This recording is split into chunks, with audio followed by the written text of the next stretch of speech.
Next हमारा जो topic हमें डिस्कस करना है दैट इज़ म्यूचुअल इंडक्शन। ठीक है, लास्ट टॉपिक में हमने डिस्कस किया था सेल्फ इंडक्शन के बारे में। और सेल्फ इंडक्शन ने क्या कहा था कि ये एक ऐसी प्रॉपर्टी है किसी भी कॉइल की कि वो अपने कॉरस्पॉन्डिंग होने वाले किसी भी चेंज को अपोज करने की कोशिश करता है।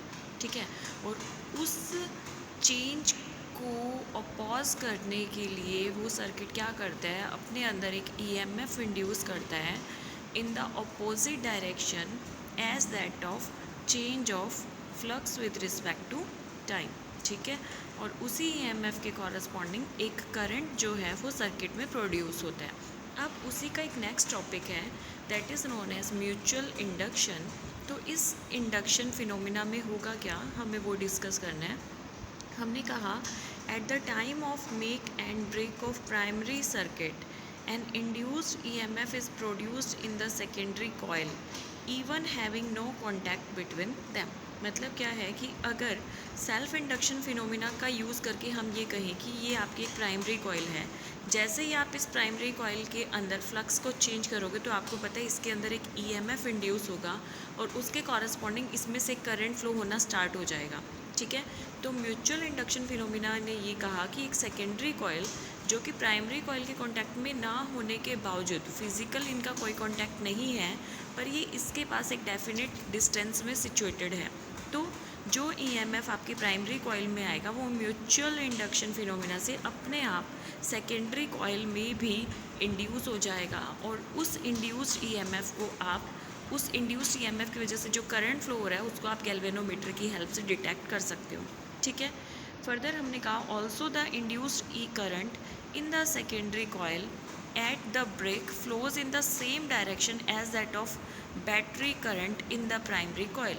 मीन्स अगर आपके प्राइमरी कॉइल में पॉजिटिव पल्स आ रही है, ठीक है, किसी भी ईएमएफ डेवलपमेंट की, तो सेकेंडरी कॉइल में भी पॉजिटिव ही आएगी और उसी के कॉरस्पॉन्डिंग करंट की डायरेक्शन रहेगी। अगर आपके प्राइमरी कॉइल में अपोजिट डायरेक्शन में ईएमएफ इंड्यूस हुआ तो सेकेंडरी में भी उसी के कॉरस्पॉन्डिंग अपोजिट डायरेक्शन में होगा और करंट की डायरेक्शन भी जो है वो आपकी रिवर्स हो जाएगी। ठीक है, अब हमें निकालना है कोफिशिएंट ऑफ म्यूचुअल इंडक्शन। तो उसके लिए हमने अपनी एक बेसिक प्रॉपर्टी यूज़ की। हमने कहा कि जो flux produced in secondary coil φ2 होता है वो इस बात पर डायरेक्टली डिपेंड करता है कि आपकी प्राइमरी कॉइल में से कितना करंट फ्लो हुआ।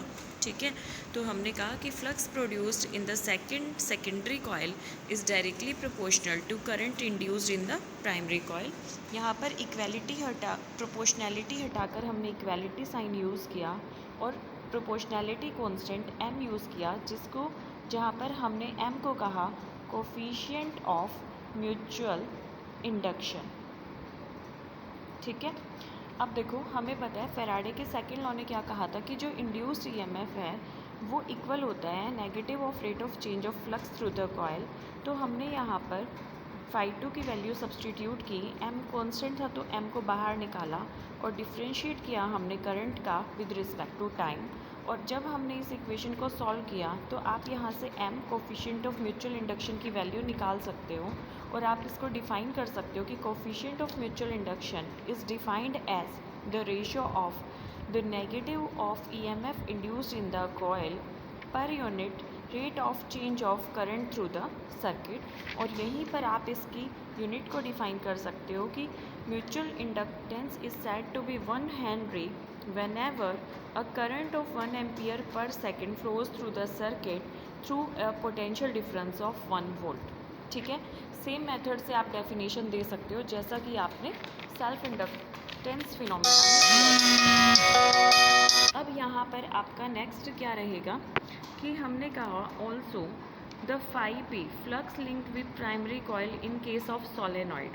ठीक है, देखो हमने जैसे कि सोलेनॉइड के कॉरस्पॉन्डिंग फ्लक्स का फिनोमिना पहले ही किया था पहले वाले टॉपिक में। तो हमने कहा था कि सोलेनॉइड की कॉरस्पॉन्डिंग जो फ्लक्स होता है उसका फॉर्मूला होता है म्यू नॉट Ni/L इनटू में area of the coil. Area of coil का मतलब ये सोलेनॉइड है तो इसका ये एरिया ऑफ क्रॉस सेक्शन जो है उसको हम ए बोलते हैं।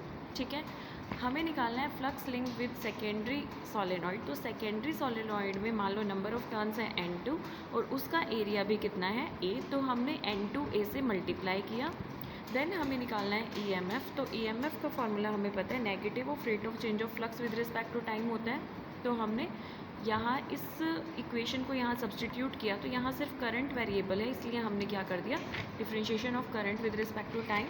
और अपनी इस इक्वेशन को हमारी स्टैंडर्ड इक्वेशन ऑफ ईएमएफ से कंपेयर किया, तो यहाँ पर m की वैल्यू आपको पता लग गई, that is your coefficient of mutual inductance.